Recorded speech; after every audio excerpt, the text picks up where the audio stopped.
ஆண்டவராக இயேசு கிறிஸ்துவின் நாமத்திலே உங்கள் ஒருவருக்கும் வணக்கம். நான் முதல் முறை மலேசியாவுக்கு போயிட்டு கீழே இறங்கினேன்.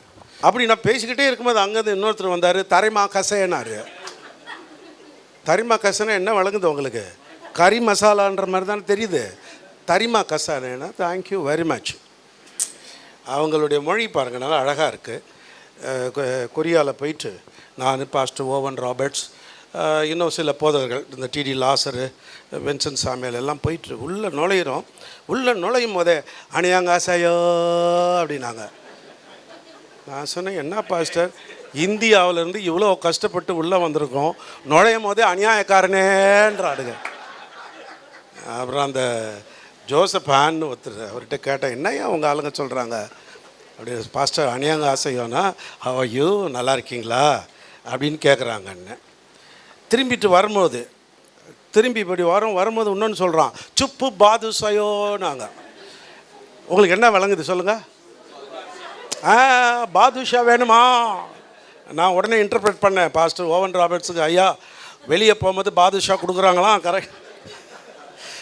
அதுக்குள்ளே ஜோசப்பான், இல்லை பாஸ்டர் காட் பிளஸ் யூன்றாங்க. புரியுதா? இன்றைக்கி நம்முடைய மத்தியில் அருமை ஊழியர், தேவனால் வல்லமையாக எடுத்து உபயோகப்படுத்தப்படுகிற பாஸ்டர் பென்ஸ் அவர்கள் வந்திருக்கிறது. என்னமோ எனக்கு ஒரு பென்ஸ் கார் கொடுத்த மாதிரியே இருக்குது. என்ன ஒரு அற்புதமான ஒரு தேவ மனுஷனை எப்படி தான் இந்த ஆல்பர்ட்டும் நான்சியும் சேர்ந்து பிடிச்சி இழுத்துட்டு வந்தாங்க தெரியல. குறுகிய காலத்தில் தேவன் அவர்களை, அவருடைய மனைவியை வல்லமையாக எடுத்து உபயோகப்படுத்துகிறார். இப்போ நீங்களாம் நல்லா சிரித்து கேட்டு போகிறீங்க, அல்லது மறைச்சி பார்த்துட்டு போகிறீங்க, சொன்ன வசனங்களை கரைச்சி குடிச்சிட்டு இருக்கீங்க. எத்தனை இச்சு போட்டேன், ஆட விடுங்க, நீங்கள் சொல்கிறத சொல்லுங்கன்ற மாதிரி உட்காந்துருக்கீங்களே. இவங்களுக்கெல்லாம் ஜெபம் பண்ணோம். புரியுதா? இந்த தெய்வ மனிதர்களுக்கெல்லாம் நம்ம வேறு இன்றைக்கி அதை தான் இந்த காலையில் Chennai full gospel ministers ஃபெலோஷிப்பில் Inigo அந்த ஐயா எம்எல்ஏ வந்தார். அதை தான் சொன்னார், நீங்கள்லாம் ஜெபம் பண்ணுங்கன்ட்டு. ஸோ எங்கேயோ இருந்து இங்கே வந்து ஆல்பர்ட்டும் நான்சியும் இட்டது பட்டானால் வாட்டன்ன மாதிரி. புரியுதா உங்களுக்கு? என்னது அதிலே எல்லாம் இருக்குது.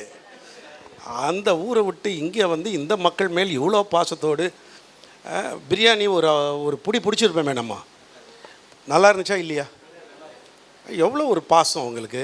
ஆல்பர்ட் அவர் பேர்லேயே குணம் இருக்குது. நான்சியை பார்த்தாலே தேவதூதனை பார்த்த மாதிரி இருக்கும். ஆமாவா இல்லையா? அந்த அந்த கலர் பாருங்கள், அந்த முகம் பாருங்கள். நான் இப்படி சொன்ன உடனே சில சிஸ்டர்ஸ்லாம் நல்லா சிரித்து பார்க்குறீங்க. நீங்களும் ஏஞ்சல் மாதிரி தான் இருக்கீங்க. ஒருத்தரும் இங்கே ஊஞ்சல் இல்லை, எல்லாம் ஏஞ்சல்.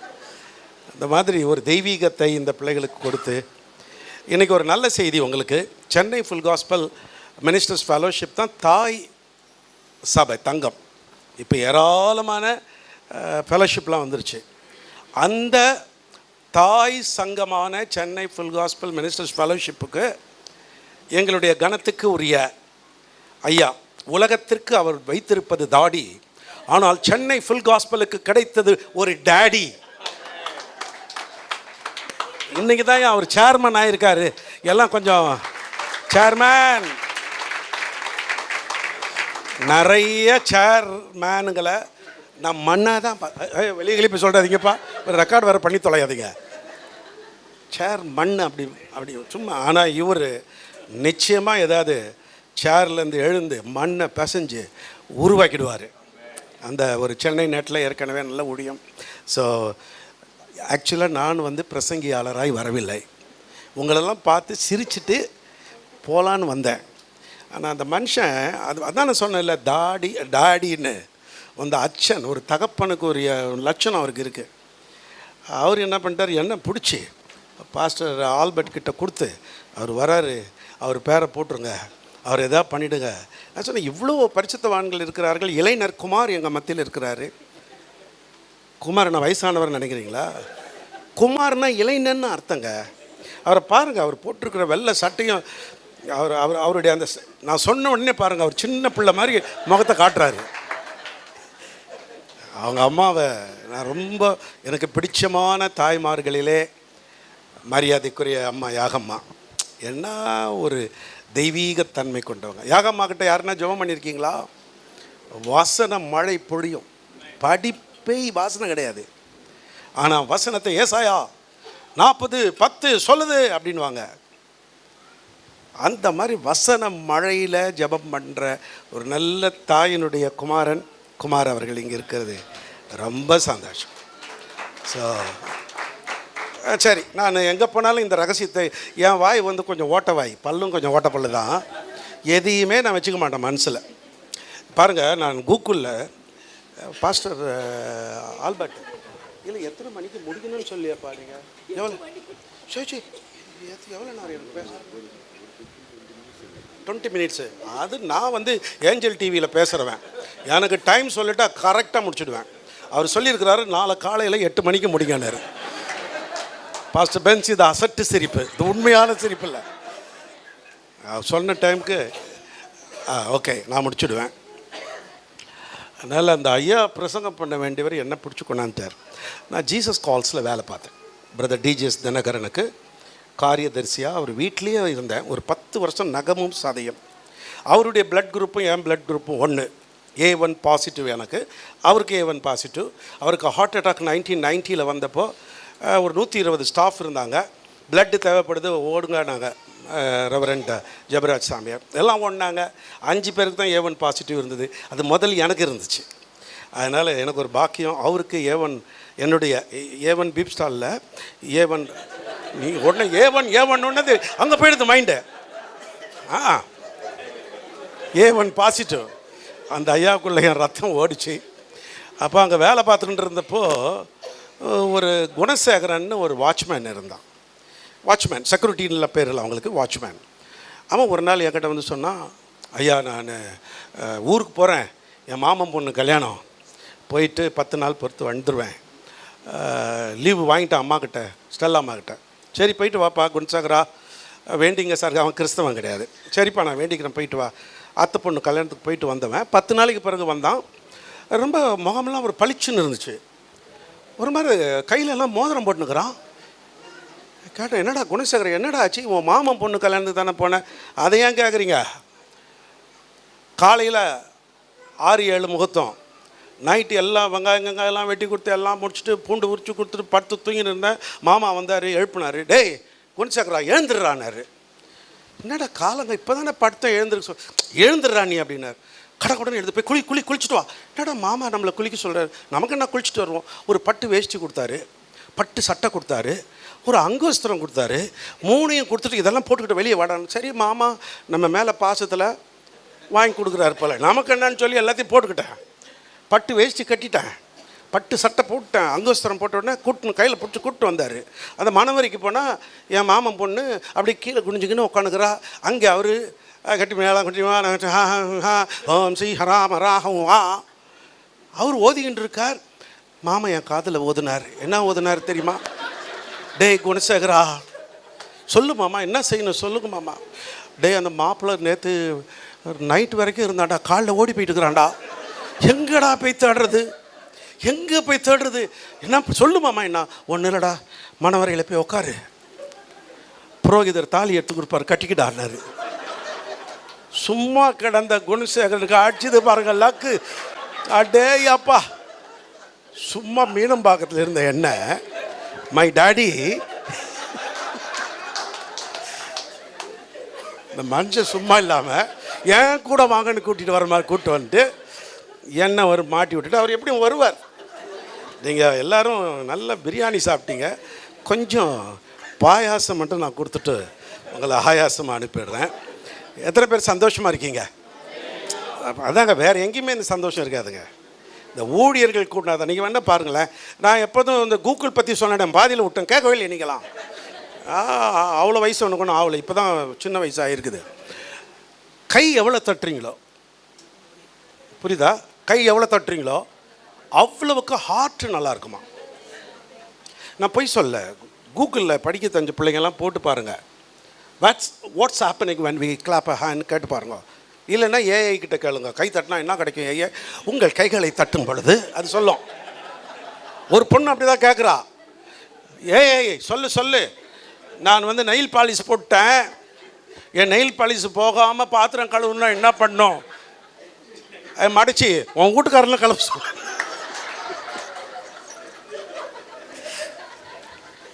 கூகுளில் கேளுங்க. ஹார்ட் நல்லா இருக்கணும்னா, இருதயம் நல்லா இருக்கணும்னா நல்லா கை தட்டணுமா. ஏங்க நான் கை தட்ட சொன்னேன், அவ்வளோதான் சொன்னேன். கையை தட்டுறத பாரு, அவ்வளோதான். இன்னைக்கு கூட்டம் நடந்த மாதிரி தான். அடுத்து கேட்டேன், அடுத்து பார்த்தேன். லங்ஸ், நம்ம நுரையீரல் நல்லா இருக்கணும்னா என்ன பண்ணணும்? நுரையீரல் நல்லா இருக்கணும்னா சத்தமாக பாடணுமா. நான் பார்த்துருக்கேன், பென்ஸ் ரொம்ப அழகாக பாடுவார். அவங்க வீட்டம்மா, அவங்க மாமனார், அவங்க பாடெல்லாம் சும்மா பிரமாதம். அப்படி தான் எங்கள் ஆல்பர்ட்டு, அவர் பாட்டு பாடுறதை விட அவர் ஸ்டைல் தான் எனக்கு ரொம்ப பிடிக்கும். என்ன ஐயோப்பா, அந்த காலத்து ஆளுங்கெல்லாம் தோற்று போயிடுவாங்க. அதுவும் சிங்கப்பூரில் நான்சியோட அந்த இதில்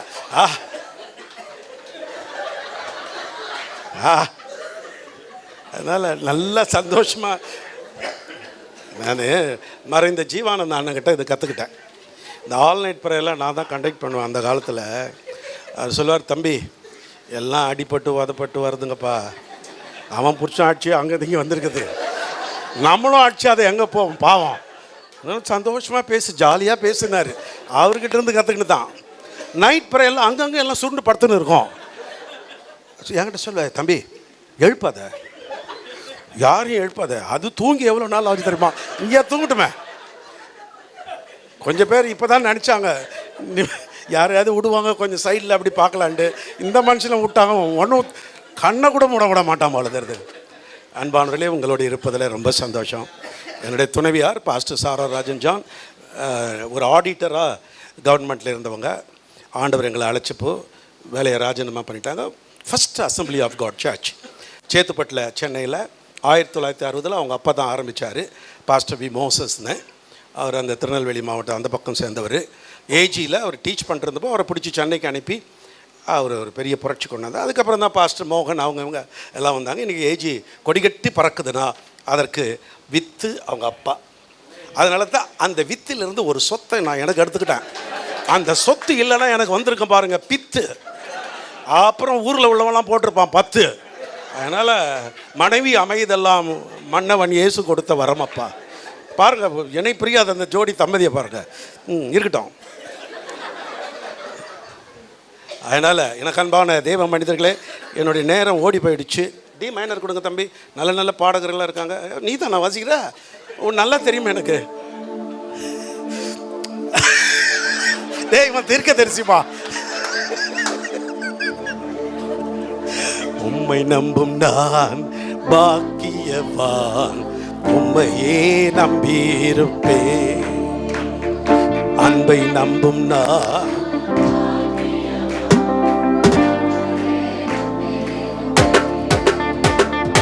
உம்மை நம்புவேன்.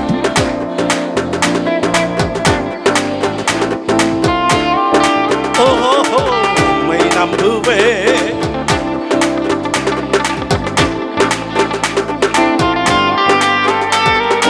நீ தானே என் துணையானி, கேடகமும் மானி. பாடுங்க பாடுங்க.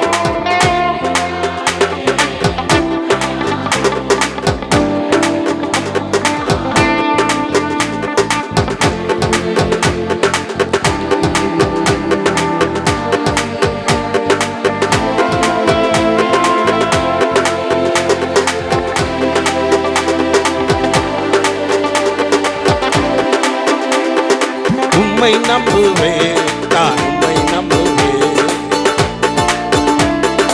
உம்மை நம்புவேன், உம்மை நம்புவேன், நான் உம்மை நம்புவேன். முடிவு பரியந்த உம்மை நம்புவேன். உம்மை நம்புவேன், பாக்கியவா, உம்மையே நம்பி. Thank you thank you thank you thank you. Super, நல்லா வாசிக்கிறீங்க தம்பி. இந்த சபையிலே இருங்கப்பா, இல்லை வெளியிலேருந்து வந்தவரா? சூப்பர், நல்ல காம்பினேஷன். நல்லா கண்ணா, நீ என்னம்மா லீடு வாசிக்கிறியா ராஜா? நல்லா வாசிக்கிறப்பா. இந்த மாதிரி வாசிச்சுன்னா நாங்கள் எங்கே பிடிக்கிறது? நம்ம பிள்ளைங்கள நம்ம பாராட்டாமல் ஊரில் உள்ளவன் நான் பாராட்டுவான். அதனால் அவங்க சர்ச்சில் எப்போதுமே ஒரு பிள்ளை பாட்டு பாடுவாங்க, அது எதனா இழுத்துன்னு கிடக்கும். அவர் காட்மாலாய் அப்படின்னும். நீங்கள் உடனே சொல்லணும், இந்த மாதிரி பிள்ளைய உலகத்தில் நான் எங்கேயுமே பார்க்கல, என்ன அழகாக பாடுறான்னு சொல்லணும். 4 தடவை சொல்லி பாடுங்க, அதுக்கிட்டே அவள் பயிற்சி எடுத்து அடுத்த முறை அழகாக பாட்டுருவான். புரியுதா? அந்த மாதிரி பாராட்டுங்க. என்னது நம்ம வேறு என்னங்க காசாக பணமா? ரைட்டு. நான் என் மனசில் ஒரு நாள் காலையில் ஜெபம் பண்ணிருக்கும் போது, அவுட் ஆஃப் த வே நான் பிரசங்கம் பண்ணாலும் கரெக்ட் டைமுக்கு முடிச்சுடுறேன். இயேசுநாதருக்கு ஒரு தடவை ஆசை வந்துருச்சு. எல்லாருக்குமே ஒரு ஆசை வர மாதிரி அவருக்கு ஒரு ஆசை வந்துருச்சு. மத்தேயு 16:13 அவர் அந்த பிலிப்பு சிசிரியா தேசத்துக்கு வந்தபோது தம்முடைய சீசரை நோக்கி, மனுஷகுமாரனாகிய என்னை ஜனங்கள் யார் என்று சொல்கிறார்கள் என்று கேட்டார். யாருன்னு சொல்கிறாங்கப்பா என்ன அப்படின்ன உடனே அங்கே உள்ளவர்கள் ஒவ்வொன்றும் சொல்லிகிட்டே இருக்கும் பொழுது நம்முடைய மிஸ்டர் கேஷ்வினட் எல்லாம் தெரியுதுப்பா இந்த ஊரில், மிச்சம் மீதி ஒன்றுமே இல்லை போல, அதுவும் மீஞ்சூர். அவர் பேதுரு மட்டும்தான் சொல்கிறாரா? சிலர் யான்ஸ் அணங்கன்றாங்க, அதுன்றாங்க, இதுன்றாங்க, அதெல்லாம் விடுங்க. நீ என்ன சொல்கிற பேதுரு? நீ என்னப்பா என்ன சொல்கிற சொல்லுங்க. ஏங்க உங்களுக்கு போய் எங்களை பிரசங்கம் பண்ண கூப்பிட்ருக்காங்க பாருங்கள், எவ்வளோ ஞானிங்க. அப்போது நீ ஜீவனுள்ள தேவனுடைய குமாரனாகி அப்படின்னு சொல்லிட்டு, அப்போ ஆண்டவர் இயேசு என்ன சொல்கிறாரு? சீமோனே, இது மாம்சத்தோடு இல்லைப்பா, உனக்கு பரலோகம் வெளிப்படுச்சுது, நீ பாக்கியவான். இயேசுவை யார் என்று கரெக்டாக சொன்ன பேதுருவை என்ன சொல்கிறாரு? அப்போ தான் சொல்லிட்டார் ஆண்டவர், பேதுருவாய் இருக்கிறா இந்த கல்லின் மேல். இந்த இயேசுவை பற்றி நல்லா அறிஞ்சிருந்தால், வெளிப்பாடு இருந்தால், அந்த கல் மேலே சபையை கட்டிடுவார். இந்த ஞானராஜன் ஒரு கல் இருக்குது, இந்த கல் மேல் என் சபையை கட்டுவேன். மிஸ்ஸஸ் ஞானராஜா வரும்போது பார்த்தேன், யாரா சிபிஎம் சிஸ்டர் இங்கே வந்துக்கிறாங்க. உடனே ஒரு காதில் கேட்குறாரு, என்ன தெரியல ஐயா யாருன்னு. இல்லைப்பா சிபிஎம் சிஸ்டர், அதனால பயபக்தியோட உள்ள வரேன். என் மனைவி என்னையா நீங்கள் இந்த கல்லின் மேல் தான். ஏன்னா உனக்கு வெளிப்பாடு இருக்குது, உனக்கு என்னை பற்றி யாருன்னு தெரியுது. இது இருக்கட்டும், இது ஒரு பக்கம். இப்போ 2வது பகுதி என்னென்னா, உங்களை ஜனங்க யாருன்னு கேட்குறாங்க. உங்களை கேட்டால் நீங்கள் யார் அப்படின்னு இந்த ஊரில் கேட்டால் என்ன சொல்லுவாங்க? அதை தான் நான் வேகமாக சொல்லி ஒரு பெரிய நோட்ஸ் எல்லாம் நிறைய கொண்டு வந்திருக்கிறேன். ஆனால் எல்லாத்தையும் சுருக்கி சட்டுன்னு முடிக்க போகிறேன். உங்களை ஜனங்கள் யார் என்று சொல்கிறாங்க. நான் அடிக்கடி சின்ன பசங்களுக்கெல்லாம் அந்த சண்டே ஸ்கூல் எடுத்துருக்கிறேன். கதையெல்லாம் இயேசு அழைக்கிறார் புத்தகத்தில் எழுதியிருக்கிறேன். அந்த காலத்தில் யாருன்னா படிச்சிருக்கீங்களா தெரில, 80லேருந்து. ஐயா படிச்சிருக்கீங்களா? அப்போ நான் கதை விடலன்றதுக்கு ஐயா இருக்கார். நான் கதை எழுதுவேன், 10 வருஷம் எழுதுனேன். அதனால் அங்கெல்லாம் கதை விடுவேன், இங்கே கதை விட முடியாது. அதனால் நிஜத்தை தான் உங்களுடைய மத்தியில் நான் பேசிக்கிட்டு இருக்கேன். சரி, யாருன்னு கேட்குறான். 2 பயலுங்க சண்டை போட்டுக்கிட்டு இருந்தான். ஒருத்தன் சொல்ல, டே எங்கள் அப்பா யார் தெரியுமாடானா. இன்னொருத்தன் சொன்னா, டே பாடா எங்கள் அப்பா யார் தெரியுமான்னு. அந்த நேரம் இவன் ஒருத்தன் சட்டையை பிடிச்சி இழுக்கும் போது பாஸ்டர் மீசியை முறுக்கிட்டு சர்க்கிள் இன்ஸ்பெக்டர் வந்து புல்லட்டில் நின்னார். என்னடா இது சண்டை சார்? எங்கள் அப்பா யாருன்னு கேட்டால் அவன் என்னமோ சொல்கிறான். உங்கள் அப்பா யாருன்னு கேட்டால் இவன் என்னமோ சொல்கிறான் சார். அவர் மீசி அப்படி முறுக்கிட்டு நான் யார் தெரியுமானாரு. பசங்க சுதாரிச்சுக்கிட்டு சொன்ன, நம்மளே மேல்றா, இந்த ஆளுக்கு இந்த ஆள் யாருன்னே தெரியல பாடுறான்ட்டு. இயேசுவை குறித்து அவர்கள் கேட்குறாங்க யார் அப்படின்னா கரெக்டாக சொல்கிறேன். உங்களை இப்போ ஊரில் ஜனங்க கேட்டால் நீங்கள் யார்? உங்களை யாருன்னு சொல்லணும். எனக்கு ஒரு நல்ல ஊழியக்காரனின் பேரன் இருக்கார், பெரிய ஊழியக்கார், பேரெல்லாம் சொல்ல விரும்பல. அவங்க பேரன் யூஎஸில் இருக்கார். அவர் அடிக்கடி சொல்வார், pastor we are reading Bible but people are reading us. நம்ம பைபிள் படிக்கிறோம், ஜனங்களோட நம்ம படிக்கிறாங்க. புரியுதா? அந்தந்த ஊரில் அந்தந்த தெருவில் அந்தந்த இடத்துல போய் கேட்டால் தான் நம்ம லட்சணம் என்னான்னு தெரியும். முதல் நம்ம மனசாட்சிக்கே தெரியும் நம்ம யாருன்னு. நிர்பந்தமான மனுஷன் யார் என்னை விடுவிக்கூடிய யார் சொன்னது? போப் ஆண்டவர். என்னையா நீங்கள் அப்படி அமைதியாயிட்டீங்க? பிரியாணி சாப்பிட்டு 1 மணி நேரத்துக்கு மேலே ஆயிடுச்சு. பவுல் சொல்கிறாரு, புரியுதா? நம்ம மனசாட்சிக்கு நம்ம யாருன்னு தெரியும்.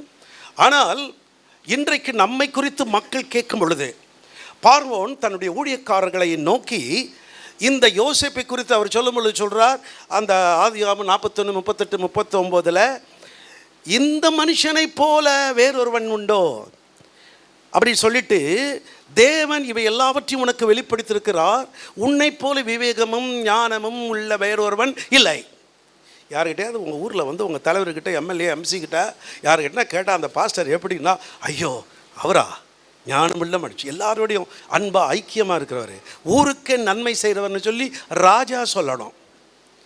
அதே போல தான் தானியேலுடைய காலகட்டங்களிலே தானியேல் வாழ்ந்த பொழுது நேபுகாத்நேச்சார் காலகட்டங்களில் 3 எபிரேய புருஷர்கள் அவர்களை பார்த்து இந்த ராஜா சொல்கிறான் பாருங்களேன். நேபுகாத்நேச்சார் தானியேல் 3:26 உன்னதமான தேவனுடைய தாசராகிய சார், இந்த பொலிட்டிஷியன்ஸ் அவங்க இவங்க எல்லாம் அந்த ஊரில் இருக்கிற மேலான இருக்கிறவங்க மக்கள், இந்த ஊர் மக்கள்லாம் உங்களை பார்க்கும்போது அப்படி தான் சொல்லணும், ஜீவனுள்ள தேவனுடைய ஊழியக்காரர்கள். உங்கள் ஊரில் உங்கள் விசுவாசிகள் அங்கே உங்கள் மக்கள் மத்தியில் ஒரு நல்ல சாட்சி இருக்கணும். கணம் பொருந்திய ஒரு ஸ்திரீ இருந்தாள். 2 ராஜாக்கள் 4ஆம் அதிகாரம் 8லேருந்து 11 வரைக்கும் நீங்கள் வாசித்து பார்க்கும் பொழுதுனா அவங்க புருஷன்கிட்ட சொல்கிறா, ஐயா இந்த நம்ம மத்தியில் வந்துட்டு போயிட்டு இருக்காரு ஒரு மனுஷன், எப்போது நம்ம இடத்துல வருவார், அவரை நான் பரிசுத்தவான். 9ஆம் வசனம், தன் புருஷனை நோக்கி, இதோ நம்மிடத்தில் எப்போது வந்து போகிற தேவனுடைய மனுஷனாகிய இவர் பரிசுத்தவான். பக்கத்தில் உள்ளவங்களை பார்த்து சொல்லுங்க, இவர் பரிசுத்த வாட்டி. ஒரு வாட்டி அம்மாமார்கள் சொல்லுங்க, பரிசுத்த வாட்டி. ஐயா அவங்க சொல்லுங்க யாருன்னு. உங்க பரிசுத்த வாட்டியில் உங்களுக்கு மனைவி, என் மனைவியை நீ பரிசுத்த வாட்டி. ஒரு வாட்டி சொல்லையாங்க அந்த சிபிஎம் பரிசுத்த வாட்டி. நான்சி எவ்வளோ நேரம் எதிர்பார்த்துட்டு இருக்கு, எப்பொழுதும் வந்து போகிற இந்த மனுஷனை நான் பார்க்கிறேன். இந்த மனுஷன் என்னவா? பரிசுத்தவான். நீங்கள் விசுவாசிகள் வீட்டுக்குள்ளே, பக்கத்து வீட்டுக்குள்ளே அங்கே அங்கே எங்கடா நீங்கள் போகும்பொழுது அவங்க சொல்லணும், எங்கள் பாஸ்டர் பரிசுத்தவான். யாரோ இந்த பக்கம் ஒருத்தர் மட்டும் தான் ஆமேன்னு சொன்னார், மீதி பேரில் நோமேன்னு உட்காந்துருக்காள். ஆமேன். உங்களை பார்த்தாலே அந்த பரிசுத்தம் என்று சொல்லி அது எழுதப்பட்டிருக்கணும். இது ஒரு பக்கம் இருக்க, இந்த ஊரில் இருக்கிற பேய் பிசாசு எல்லாம் கூட உங்களை குறித்து சாட்சி சொல்லணும். தெரியும் இல்லையா உங்களுக்கு? அப்போஸ்தலர் நடவடிக்கைகள் 16:17 அந்த குறிச்சொல்லுகிற ஆவியை உடைய ஒரு மனுஷன் என்ன சொல்கிறா? 17ஆம் வசனம் யாருன்னா எடுத்து வாசிக்க பார்ப்போம். சிங்கப்பூர் சிங்கம் பெண்ணு வாசிக்கிறாங்க, உள்ளூர் அப்படியே உட்காந்துருக்கல, அப்படி போடுங்க. அப்படியே பின்தொடர்ந்து வந்து இந்த மனுஷன் உன்னதமான தேவனுடைய ஊழியக்காரர். சொல்றது யாரு? பேய். குறி சொல்கிற பேய் சொல்லுது. ஊரில் உள்ள பேயெல்லாம் சொல்லணும். எங்கள் ஊரில் ஒரு பையனை அவன் போய் என்னென்னமா பண்ணி பார்த்தா, அந்த புரோகிதர் அதெல்லாம் அடிச்சுக்கிச்செல்லாம் பார்த்தா ஒன்றும் நடக்கலடே, இங்கே வாடான்னு கூப்பிட்டு நான் சொன்னேன்னு யாருக்கும் சொல்லிட்டு புரோகிதர் போட்டார். ஓம் ஸ்ரீ கணிசூதாய நமக, ஓம் ஸ்ரீ. அவர் சொல்கிறார், நான் சொன்னேன்னு சொல்லாத, அந்த சர்ச்சுக்கு போ. அந்த சர்ச்சில் போய் அந்த பாஸ்டர் அந்த ஐயா ஜெபம் பண்ணாதாண்டா இது போவோம், நான் சொன்னேன்னு சொல்கிறாதரா, வேலைக்கு ஆபத்து வந்துடும். அதே மாதிரி வந்தால் அவன் நல்லா இன்றைக்கி ஒரு பாஸ்டர் ஆகிட்டான். பேய் பிடிச்சவங்க யாருனா இருந்தால் உங்கள் சர்ச்சுக்கு வந்தால் பாஸ்டர் ஆக்கிடுங்க, நல்லாக்கி. நீங்கள் உடனே பேய் பாஸ்டர்னு பேர் வச்சுட்டு போடுறாள். புரியுதா? அவர் வந்து ரட்சிப்பின் செய்தி அறிவிக்கிறவர். பேய் கூட நம்மளை பார்த்தா சொல்லணும், பிசாசு சொல்லணும். ஒரு முறை ஜீசஸ் கால்ஸில் ப்ரேயர் டவருக்கு வந்த ஒரு அம்மாவுக்கு, ஒரு மலையாள அம்மாவுக்கு ஒரு பேய் பிடிச்சிருக்கு. நான் பேசிகிட்டு இருக்கேன். அப்போ ஒரு தம்பி, ஒரு வழுக்க மண்டை, அவர் பேரெல்லாம் சொல்ல முடியாது, அவர் உள்ளே வந்து கதவை திறந்து பார்த்துட்டு அப்படி எட்டி பார்த்துட்டு, என்ன பிரதர், என்ன ரொம்ப தன்னாட்டில் பண்ணிட்டான்னாரு. அந்த பை திரும்பி பார்த்தேன், என் வழுக்க மண்டை, உன் கதை எனக்கு தெரியுண்டாச்சு. அன்னைக்கு போனோன்னா இன்ன வரைக்கும் அந்த பக்கமே வரலாமே. யாரடா பார்த்து சொல்கிற? ஒருத்தர் சும்மா இருக்கக்கூடாது. ஒருத்தர் இந்த பேய்க்கு வேற ஒரு இடத்துல இந்த பேய்க்கு நெருப்பு சட்டியில் நெருப்பை போட்டு பிஞ்சி போன தொடப்பத்தில் அடிக்கணும்னுச்சு. அந்த மனுஷனுக்கு முடியே கிடையாது தலையில். வழுக்க மண்டை, உனக்கு ஊற்றுவண்டா. அதுக்கப்புறம் இந்த வம்பே வேண்டாம். இந்த பேய் பிசாசு காற்று கருப்பு பக்கமே இதுவரைக்கும் அவர் வரல, ஆனால் ஊழியக்காரனாக மாறி போயிட்டார். அதனால் இன்றைக்கு இருக்கிற பொல்லாத பிசாசுகள் கூட இது தேவனுடைய ஊழியக்காரர்கள். புரியுதா? உங்களை குறித்த ஒரு நல்ல சாட்சி ராஜாக்கள் மத்தியிலிருந்து வரணும். அது மட்டுமல்ல, ஒரு ஸ்திரீகள் வீட்டில் இருக்கவங்க மத்தியிலிருந்து நல்ல சாட்சி பரிசுத்தவான்னு சொல்லணும். பேயும் பிசாசும் உங்களை பார்க்கும்போது இவர்கள் ரட்சிப்பின் வழியை சொல்கிறவங்கன்னு சொல்லணும். சபைகளெல்லாம் கலாத்தியர் 1ஆம் அதிகாரம் 20-20 பார்த்தீங்கன்னா, முன்னே இப்படி இருந்தவர் அப்படி இருந்தவர்னு சொல்லி போட்டுவிட்டு கடைசியில் அவங்க என்னை பற்றி தேவனை மகிமைப்படுத்தினார்கள். முன்னால் இந்த பிரதர் இப்படி, முன்னால் அந்த சிஸ்டர் அப்படி, இப்போ ஊழியக்காரர், அவர் மூலமாக அற்புதங்கள் நடக்குது. பாஸ்டர் பென்ஸுடைய சாட்சியெல்லாம் கேட்கும்போது அப்படி தான் இருந்தது, இப்போ அற்புதங்கள் நடக்குது. பாஸ்டர் விக்டர் எனக்கு அவர் என்ன அறிமுகப்படுத்த போதெல்லாம் சொல்வார், நான் ஆஃப் பேண்ட் போட்டிருந்த இடத்துல அங்கிள் ஃபுல் பேண்ட் போட்டுருந்தார். நல்ல வேலை அவரும் ஆஃப் பேண்ட் போட்டாருன்னு சொல்ல மாட்டார். இன்னைக்கு மகிமையான ஊழியத்தை அத்திப்பேட்டில் செய்கிறார். சபைகள் எல்லாம் சாட்சி சொல்லணும், இந்த ஊழியக்காரரை கர்த்தர் வல்லமையாக எடுத்து உபயோகப்படுத்துகிறார் என்பதற்கு. கடைசியாக உடன் ஊழியர்கள். அப்போஸ்தலனாகிய பவுல் அவருடைய அந்திய காலத்தில் தீமோத்தேயு 4ஆம் அதிகாரத்தில் அவர் எழுதும்போது எழுதுகிறாரு, இவன் எதை பண்ணான், அவன் அதை பண்ணான், இவன் பண்ணான் அப்படின்ட்டு. இப்போ கூட இங்கே யாரையாவது கொடுத்து எதாவது சொல்லணும் அப்படின்னா பாஸ்டர் ஆல்பர்ட் சொல்லணும், இவர் ரொம்ப தங்கமானவர், இவர் அந்த சிஸ்டர் ரொம்ப உண்மையானவங்க, நாங்கள் ஒன்றுமே கேட்காம ஊழியத்துக்கு ஒரு 50,000 ரூபாய் கொண்டாந்து கொடுத்தாங்க. இங்கே இல்லை, யாரோ வந்து கொடுத்தாங்க. இவரா கொடுத்தது கழுத்தில் போயிட்டான். பிரியாணி எல்லாருக்கும் போடுறான்னா அவன் மூட்டை கட்டி தனியாக உள்ளே வச்சுக்கிறான். அப்படி தான் அவர் எழுதுகிறார். கண்ணானாகிய அலெக்சாந்தர் எனக்கு வெகு தீமை செய்தான். அப்படி அவர் எழுதிக்கிட்டே வர போடுறாரு. சொல்கிறாரு பாருங்க, இவன் தேமா இப்பிரபஞ்சத்தின் மேலே ஆசை வச்சு போயிட்டான். அவர் சொல்லிகிட்டே வரும்போது லூக்கா மாத்திரம் என் கூட இருக்கான். உங்களை பற்றி ஒரு நல்ல சாட்சி உங்கள் தலைமைத்துவத்தில் வரணும், உங்கள் பெரிய பாஸ்டர்கிட்ட இருந்து வரணும், தீமை செய்யலைன்ட்டு.